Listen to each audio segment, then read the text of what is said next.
La familia, bonjour à tous, j'espère que vous allez bien. Donc les gars, petite vidéo actualité. Il y a notre petit Carlito qui est en train d'en prendre plein la gueule et on va donner le comment du pourquoi. Donc je vous explique un peu ce qui se passe, le contexte. Le Real Madrid, 100% étranger. L'Espagne sous le choc.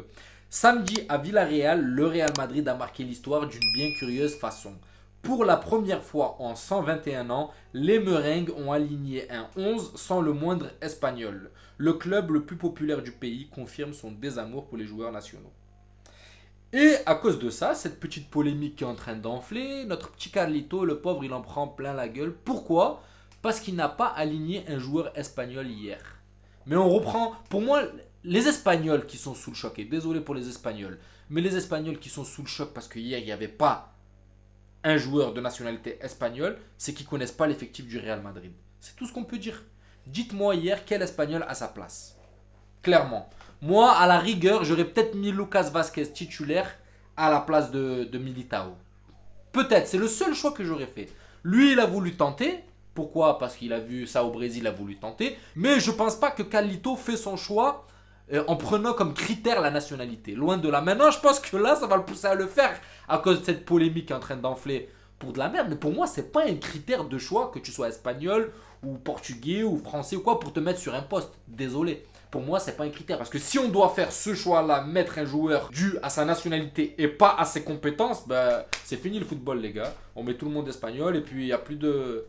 C'est comme ça, c'est le cœur, c'est l'essence du Real Madrid. On va chercher les plus forts dans tous les pays. Si dans un 11, une fois, voire deux fois dans la saison, ça arrive qu'il n'y ait pas un espagnol, il n'y a pas mort d'homme. C'est pas la fin du monde. Je comprends pas comment on peut lui tomber dessus. Je comprends pas comment l'Espagne est sous le choc qu'il n'y ait pas un joueur espagnol et ils sont pas sous le choc qu'on se fasse casser, pour être poli, qu'on se fasse casser les reins par Villarreal d'une manière magnifique. On a pris une leçon de foot, mais nous, la seule chose qu'on a trouvé à polémiquer, c'est quoi? C'est Carlito n'a pas mis un Espagnol sur le terrain. Et vous allez me dire quoi? C'est à cause de ça qu'on a perdu?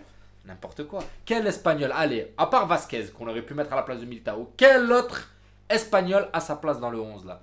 Quel autre? Milieu de terrain, on a qui? Ceballos, vous allez mettre qui? Ceballos à la place de qui? De Kroos? De Modric? On leur aurait mis Ceballos, vous aurez dit pourquoi il a pas mis Kroos, pourquoi il a pas mis Modric. Ça revient au même. Asensio, vous allez mettre Asensio à la place de Valverde ou de Rodrigo?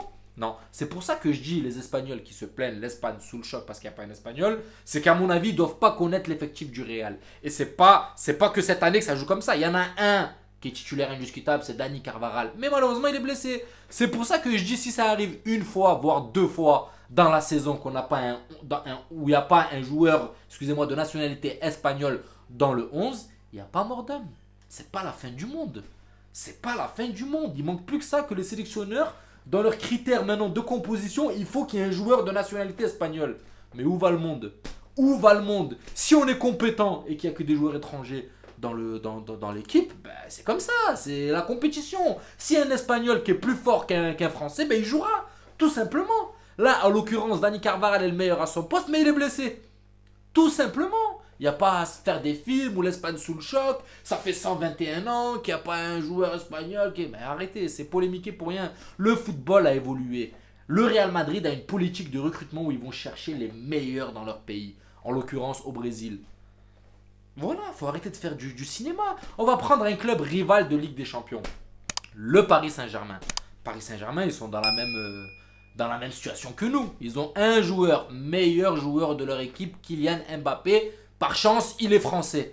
Mais sinon, il y a eu des matchs du Paris Saint-Germain où le seul joueur français de l'effectif, c'était Kylian Mbappé. Tout le reste, ben, c'était espagnol, c'était portugais, c'était. Voilà, il n'y avait pas un français. Il n'y avait pas un français. Je peux vous la mettre en screen, je vous la mettrai en screen. Si Kylian Mbappé il aurait été blessé, pour moi, il y aurait un autre joueur. Et s'il n'aurait pas été français, il aurait été espagnol. Voilà, en second à son poste, il aurait mis, il ne serait pas posé la question. Donc il faut arrêter d'en faire du cinéma, de polémiquer. Ça crée juste une mauvaise ambiance et ça crée de la tension. Donc il fallait que je fasse cette petite vidéo pour un peu remettre les choses à leur place et dans leur contexte. Hier, en regardant le match, quand on regarde dans l'effectif du Real Madrid, on a beau aller chercher, même dans les remplaçants, il n'y avait pas un joueur qui avait sa place de titulaire. Surtout quand on connaît l'effectif du Real Madrid. Voilà, donc Carlito, s'il y a des choix à faire, c'est pas parce qu'il y en a un qui est espagnol ou quoi, c'est pas un critère de sélection pour mettre dans une compo. Voilà. Pour moi, c'est pas les problèmes où l'Espagne doit être sous le choc. Il y a d'autres problèmes. C'est plutôt la main à la poche que Florentino Pérez ne met pas. Voilà. Nos latéraux qui sont nuls à chier. Pourquoi là on gueule pas? Pourquoi l'Espagne n'est pas sous le choc de nos latéraux? Hein? Pourquoi l'Espagne n'est pas sous le choc de nos latéraux? Un Fernand Mendy qui fait des relances dans l'axe. Hein? Un Militao qu'on place latéral droit alors que c'est notre défenseur central indiscutable. Ça a lieu de choquer. Oui, ça a lieu de choquer. Mais parce qu'il n'y a pas un Espagnol dans l'effectif, ça y est, tout le monde pète les plombs. Mais non, faut arrêter. Faut arrêter. Il faut rester un peu concentré et pas créer des polémiques à tout va pour des choses futiles. Voilà, pour des choses futiles. L'Espagne sous le choc. Et je l'ai vu sur plusieurs titres, hein, sur plusieurs unes. L'Espagne sous le choc. Pourquoi? Parce qu'il n'y a pas un Espagnol. Voilà, c'est juste pour répondre à cette polémique qui est en train d'enfler. L'Espagne est sous le choc. Non, moi je suis pas sous le choc s'il n'y a pas un Espagnol qui est aligné dans le 11 de départ. Voilà, il y aura des Espagnols qui vont rentrer après. Pourquoi? C'est une question de niveau. Le critère, on se base selon le niveau du joueur. On ne se base pas selon la nationalité. Et il n'y a pas mort d'homme. On ne pète pas les plombs s'il n'y a pas un Espagnol sur le terrain. Faut arrêter. Faut arrêter.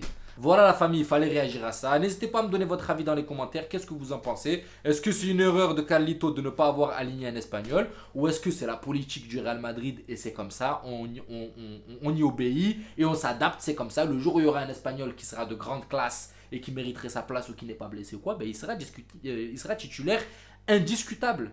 Tout simplement. Tout simplement. Mais on va pas aller recruter un Espagnol. Pourquoi? Juste pour mettre un peu de couleur rouge et jaune dans notre équipe. Non.